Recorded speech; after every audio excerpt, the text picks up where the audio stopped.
What would life be like if every time you took a walk, the universe was answering all of your questions? And then we travel to Venezuela to meet a young man who's about to end his hunting trip. He has some freshly killed animals in tow, and his car is just a few yards away. But that is when nature decided to hunt back. Today on Dead Rabbit Radio.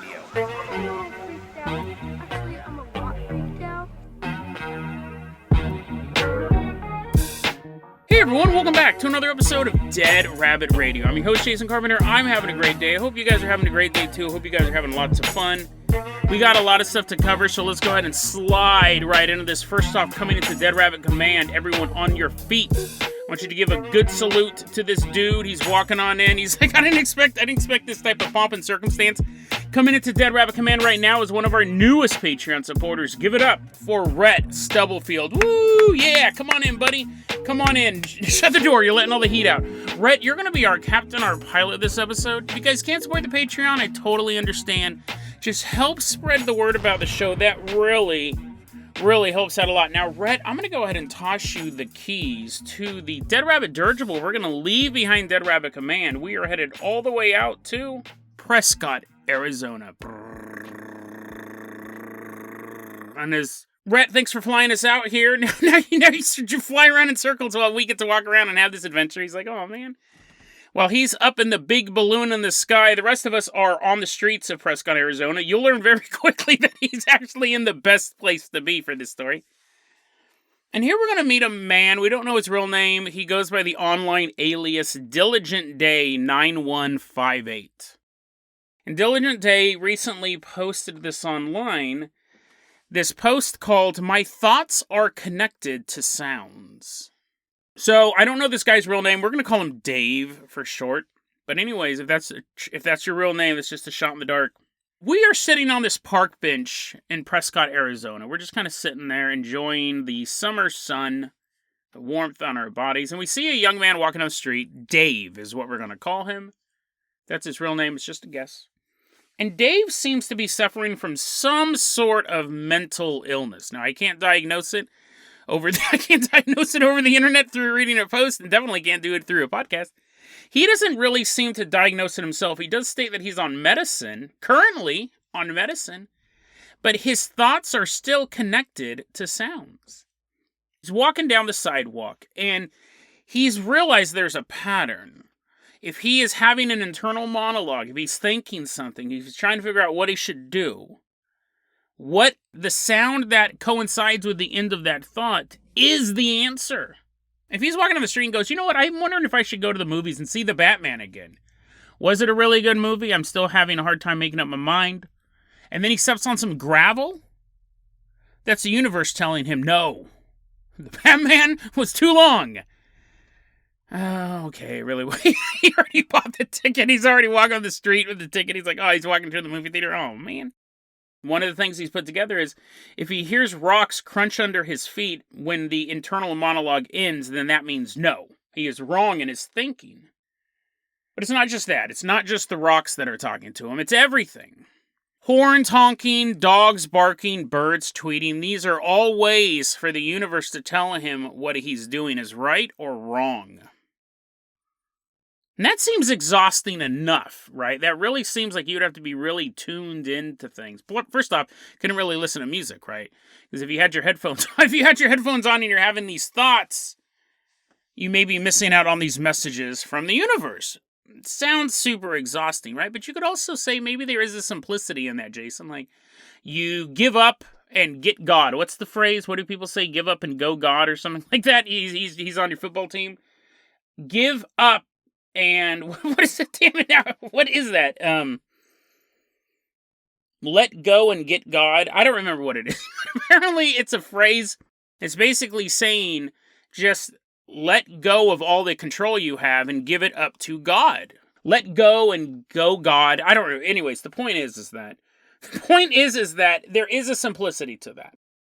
I would say that maybe you do look for signs. People do look for signs. But if the signs are any noise, any constant noise, I think it would just be exhausting to constantly be giving this up to the universe and saying, it's yours, universe.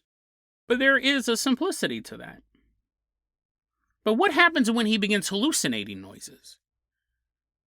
You're like, Jason, it doesn't matter. It doesn't matter if the noises are real or not. It's crazy either way, Jason. Whether or not he's hallucinating the noises or the noises are real, the noises are real isn't the point. It is insane to leave decisions up to noises.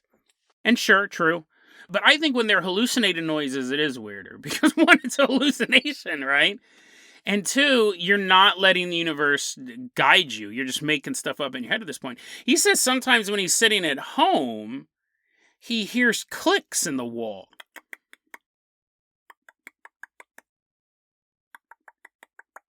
He'll hear clicks in the walls and the ceilings. And sometimes he hears noises coming from the neighbor's house, and that also determines what he does. But then we get into this, because this is kind of the core of it. This is where the sounds guide him. Because again, there are some people who leave life up to the toss of a coin. They let the universe decide these things. Maybe it's not the toss of a coin. Maybe it's walking down a street, and if you step on a rock right when you're thinking of, should I date her or not, the rock hurts your foot. So then you go, I'm not going to date her. Now, I don't know how many people do that. Right? But I got this quote from Dave. This is interesting because he talks about the origin. I'm always interested in the origin of mental illness. Quote, there is a lot to the story that I can't cover in one post. But it began about 1.5 years ago when I was living with a relative. I was reading spiritual books and got back into contact with something I'd forgotten about in childhood. I don't remember the entire conversation, but it had something to do with free will, as in, how much free will do I think I have? Unquote. So right there, that's where this is coming into. It's the universe is telling him, you don't really have free will. Like, I am guiding you. All of these things that you think, or most people think are just random noises, is me, the universe, trying to speak to you. It's really taking away all of that self-sufficiency, because if you didn't make major decisions based on the sounds around you, you would never have to be responsible for anything you ever did. But you would. Let me finish this quote here. Quote, I don't remember the entire conversation, but it had something to do with free will, as in, how much free will do I think I have? I was physically tickled internally and was laughing about the subject. Shortly thereafter, I found myself naked in jail for trying to push over a large wooden cross in the yard, which I had a premonition of doing 1 year earlier. Unquote. He may feel like the universe is telling him what to do, but there's laws and mores and things humans don't do to each other, i.e. pushing giant wooden crosses over while you're naked. You shouldn't do that in your neighborhood. If it's on your own property and no one else can see, more power to you, but generally that is frowned upon. All of those things. Pushing over religious icons isn't looked highly on, and then doing it while nude is also, that's a crime. That's literally a crime. But the universe told him to do it, right? He didn't have free will. Not only that, he saw it. He had a vision of this 1 year earlier. How can we punish Dave? Well, they do. They put him in jail, and while he's in jail,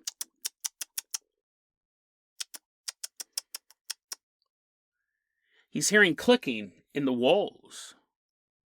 And sometimes when he's sitting in his cell, looking out his door, he sees the dead standing there. Ghosts and phantasms stationed right outside his cell, staring in at him.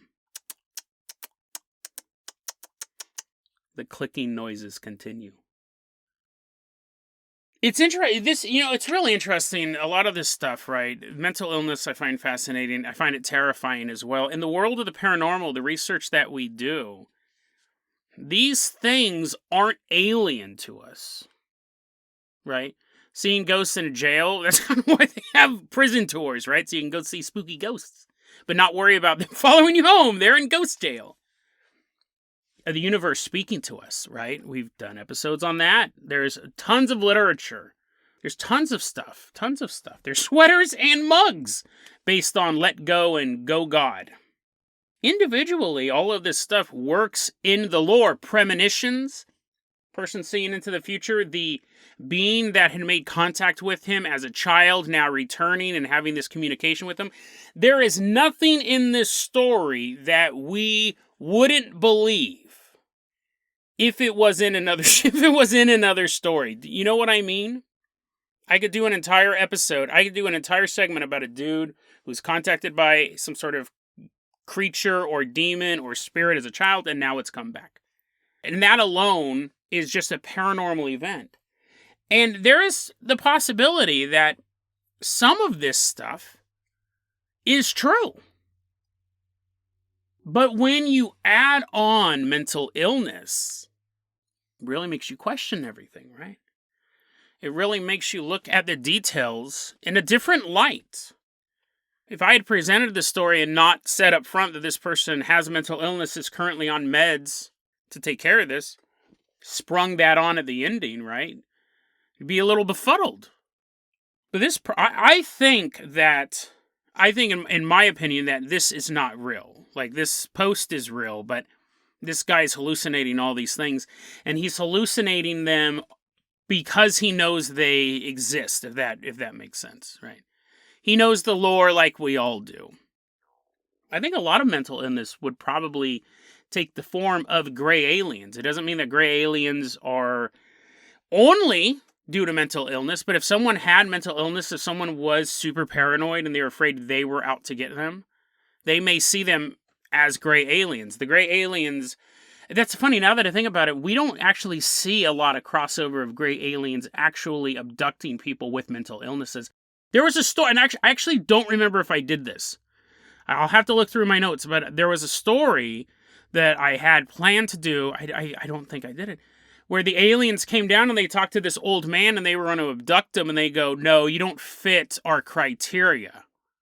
And they left him. Like, they did some scans on him and they're like, "Nah, we're out." And then they left this dude in the field. I wonder if aliens don't abduct people with mental illnesses.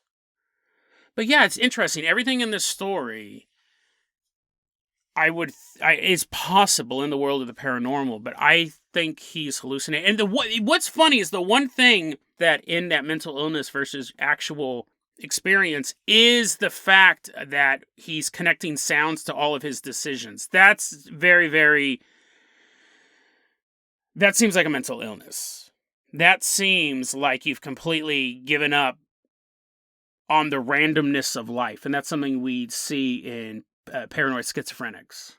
And that's why they can rhyme really well. They find patterns in everything. And that's why a lot of times when you're reading through posts and there's nothing just but schizo numbers is what I call them. I'm sure other people call them that too. But their entire posts of like numerology, like you can do that with tons of stuff. You can find patterns in anything. We've done episodes on it before. That to me is less paranormal and more insane. That's a border to me. I know people use numerology, and I know that there are cults that use numerology, but most of the numerology, I'd say 99% of the stuff you see online, is the result of mental illness. I could be wrong on that, right? It could be higher. It could be 100%. But yeah, connecting every decision to sound is what sets this as a mental illness versus paranormal. It'd be the same thing. Imagine this, because you guys might think I'm throwing this dude under the bus. I'm throwing this dude under a very loud bus. I think that if someone came to me with a story about them being abducted by aliens, and the aliens would come to their bed late at night and they would wake up with a little bloody dot on their wrist or behind their ear where these implants were being put in, and they have this x-ray of the implant. If that was then wrapped up, like that's a detail in a larger story about gang stalking, about how when he goes to the local Albertson supermarket, always coughs twice in his left elbow every time I walk by. And then I notice in the Campbell's food aisle, the Campbell's food cans are turned away from me. That's when I go, this dude's nuts. This guy, you know what I mean? Like, you can have pieces of legit lore, but if it's wrapped in a larger, I'm being gang stalked by people who wear yellow shirts and drive black Subarus, I see at least one of those a week, and I think it's the same guy just driving around in my neighborhood. Yeah, that's where you kind of start to lose me. And Dave says he's on medication for this stuff, but he's still seeing and hearing these sounds, and he's still connecting them to his thoughts. And you know what? Really, on one hand, it doesn't really matter, right? Why am I covering this? It doesn't really matter in the long run. If this guy is having these delusions, obviously my fear would be he's going to start making bad decisions. He should have went to see the Batman again. It is a good movie. He's going to start making bad decisions based. Well, why am I saying he's going to? He got naked and tried to push over a giant wooden cross. So he's already making those bad decisions. So, but again, it's very interesting because we do have stuff that makes sense, that we believe in. Spirit communication, synchronicity, premonitions, all this stuff we talk about on this show. And we have that crossover into hardcore mental illness. So, yeah, just an interesting story. And to me, it just sounds so exhausting. Like, I feel bad for the guy. I know I've cracked a couple of jokes, but all in all, man, it just seems so exhausting to be constantly going through that. Rhett Stubblefield, go ahead and lower that Dead Rabbit dirigible. He's like, I didn't even hear that segment. What was going on? I was trying to find a parking spot. Rhett, we're going to give you the keys of the Carpenter copter. We're leaving behind Prescott, Arizona. We're headed all the way out to Caracas, Venezuela. Specifically, we're headed to the wilderness outside of Caracas. It's April 10th, 1954, and the sun has set on this region of the world. There's a dude named Emiliano Martinez. We're going to call him Emmy for short, because I'm pretty sure I butchered that name. Emmy is walking through the hills. He's headed back to his car after a very successful hunting trip. He's carrying his shotgun in one hand, and in the other hand, he's carrying some critters he's shot. What do? They normally, tie them together with a rope, throw the rope over their shoulder, like some sort of Huck Finn character. I imagine he was just blasting rabbits or something like that. Nothing big. He had a couple of them. Anyways, he's walking back to the car with his freshly killed little animals. And he sees some movement in the bushes nearby. And he looks. And the noises stop. He's like, well, I guess I'm going to go see the Batman now. He looks over and the noises stop. And he continues on his way. It's the woods, right? It's the woods. Stuff is going to rustle around. Leaves are going to move all spooky and stuff. And he's a hunter, right? He's probably used to this. But it did catch him off guard that there was movement in the bushes. He didn't really make out what it was. He starts walking again, and his car's nearby. He can see his car from where he's at. But he's not even thinking, I'm in danger right now. Again, he's a hunter. If every time a bush rustled and he got scared, he wanted to be a very successful hunter. But while he's like, okay, I don't know what that was, but it was obviously nothing I have to worry about. Walking towards his car, he hears from behind him a horrible guttural sound. Literally blood-curdling sound. Well, not literally, because that means his blood would actually curdle, but the experienced hunter, right? And he hears something so primal, so terrifying. He knows this is not natural. Never heard anything like it. And the reason why we know he's reacting with such terror is that he immediately drops his catch. He immediately drops the dead animals he was carrying back to his car. And begins to run full speed to the car. He has no idea what made this sound, but he understands he doesn't want to be anywhere near it. And he's running. He's running to his car. And the creature, that's the only way he can describe it, right? The creature shouts out again. You're like, Jason, that sounded like you're trying to be a T-Rex for a little kid. Maybe I'll make it spookier. Maybe I'll add on a bunch of sound effects. Sound of gravel getting crunched on.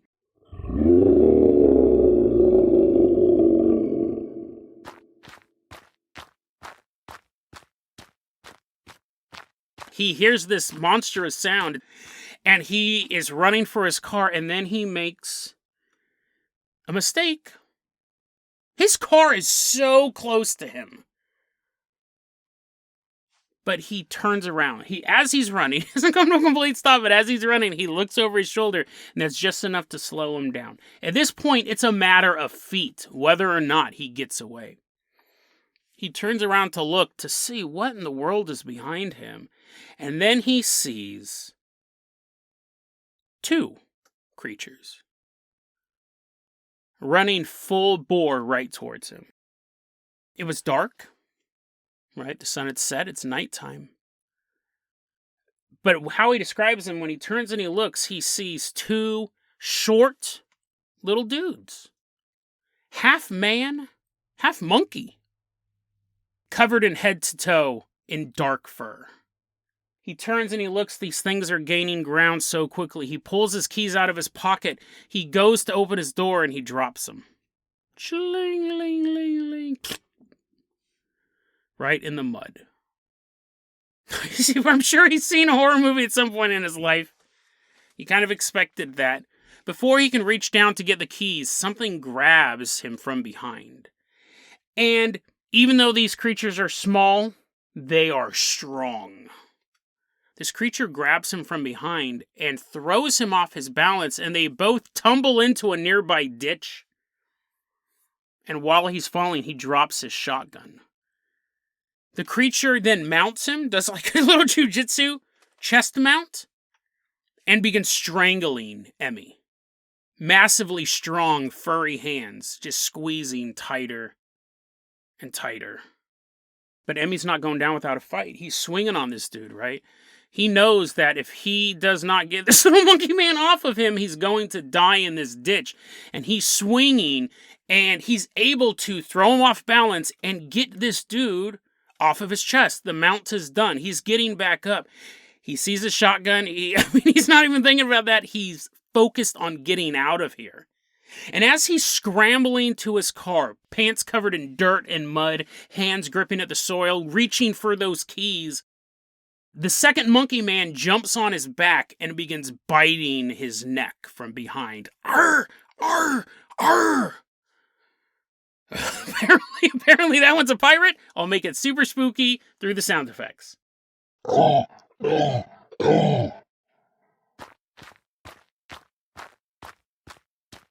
As he's getting bit, hairy hands are scratching at him. And at this point, this creature's on his back. He doesn't have a good way to fight this dude off. One of the worst fighting positions you can be. I saw this on UFC. One of the worst fighting positions you can be on is a short, hairy man holding onto your upper back. But Emmy looks down and grabs a rock and just begins bashing this dude's head in. Can't get the best leverage, can't get his full strength in it, but when someone's smashing a rock in your head, 50% will do. He begins just smashing this little monkey man in the head, and blood is now spurting out of this creature's face. This is like stepping on a ketchup packet in a cafeteria. It's everywhere. The creature falls backwards.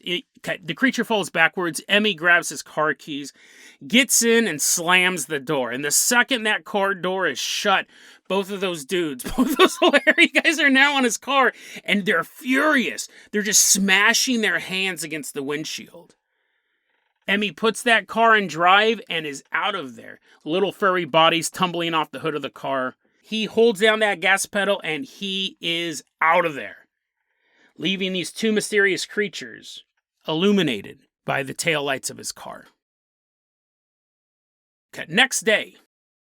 The sun is up. Emmy goes back. Not alone, though.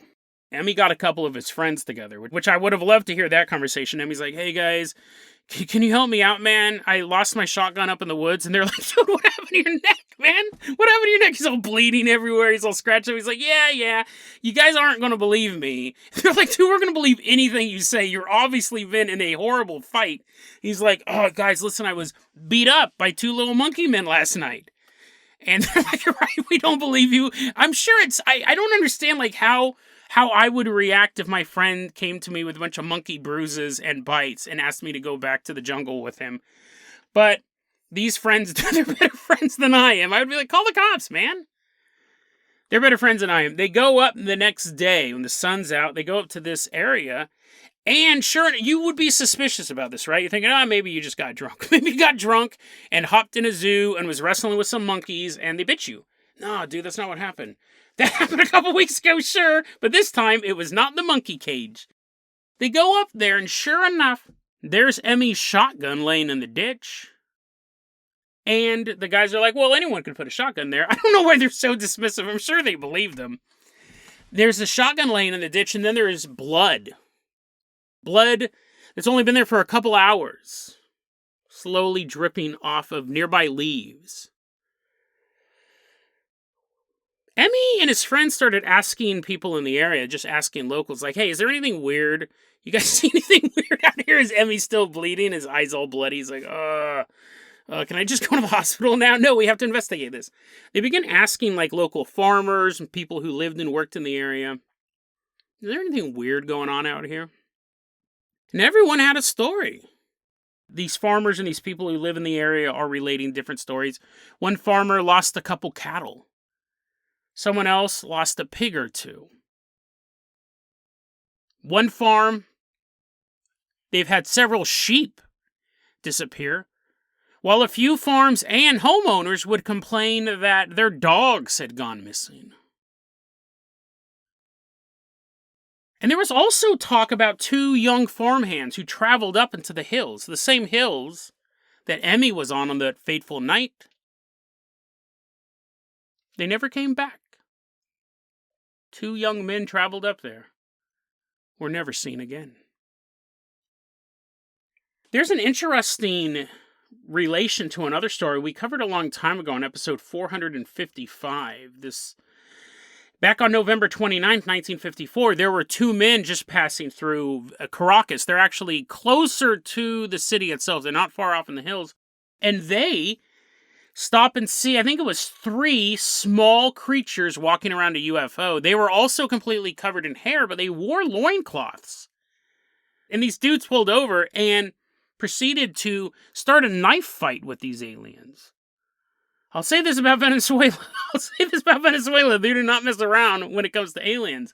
I thought it was interesting. That story took place in November 1954, and that story is far more well-known compared to this one. I think I might be the first one connecting these two stories. Even though they took place around the same area and definitely in the same year, it's so weird how UFOlogy stories of cryptid sightings don't get connected. For whatever reason, I think it's because one was in one book, published in 1972. The story that I just gave you was from a book called Triangle of the Lost by Warren Smith.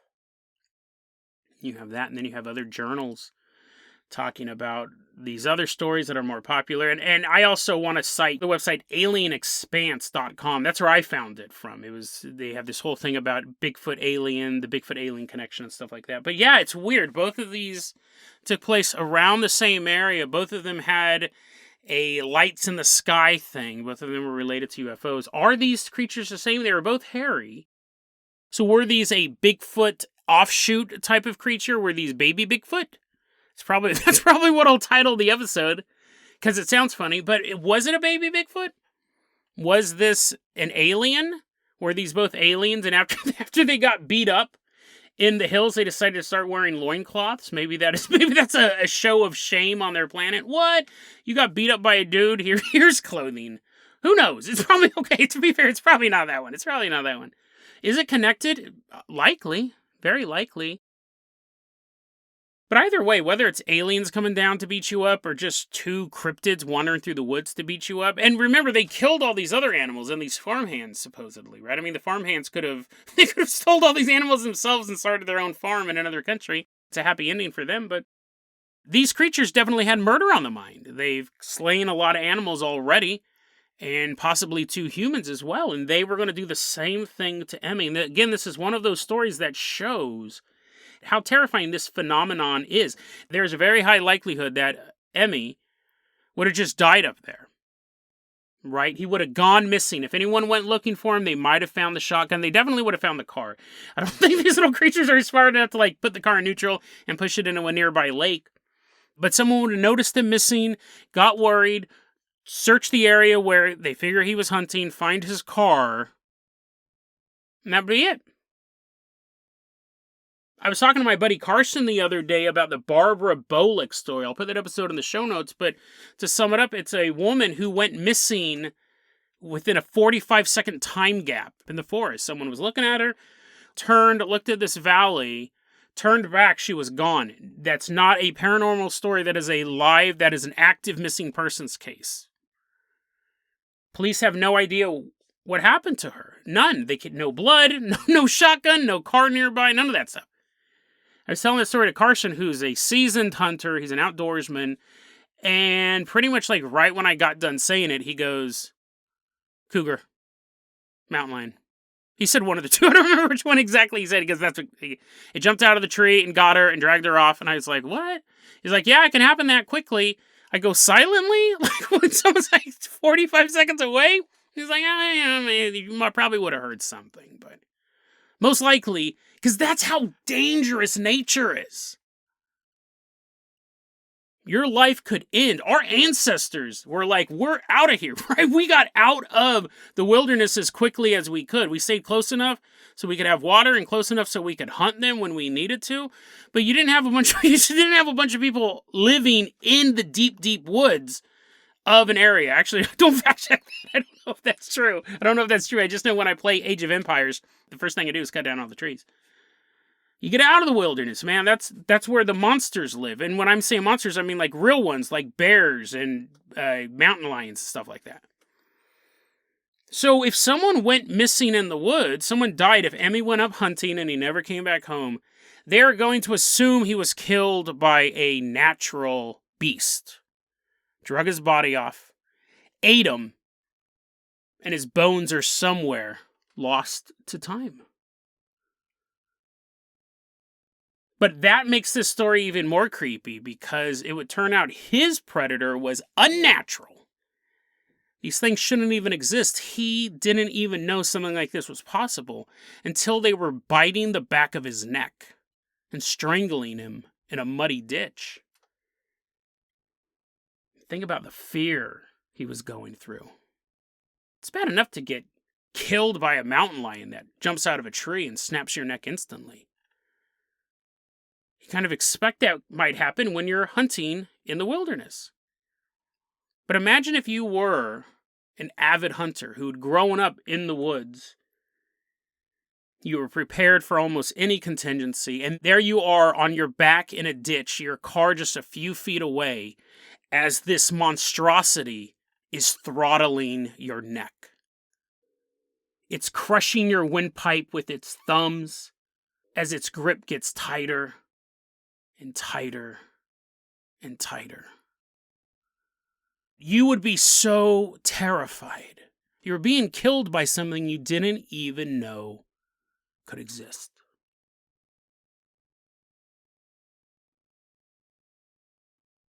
And as your vision begins to go blurry and your eyelids become heavy, as you feel the breath leaving your body for the last time, you see a look of rage on this creature's face as it squeezes the life out of you. And looking up at the night sky, you see a glowing white disc appearing overhead. You thought you were prepared to face anything the wilderness had to throw at you, but you weren't prepared to protect yourself from the darkest corners of our galaxy. DeadRabbitRadio@gmail.com is going to be our email address. You can also hit us up at Facebook.com/DeadRabbitRadio. TikTok is @DeadRabbitRadio. Dead Rabbit Radio is the daily paranormal conspiracy and true crime podcast. You don't have to listen to it every day, but I'm glad you listened to it today. Have a great one, guys.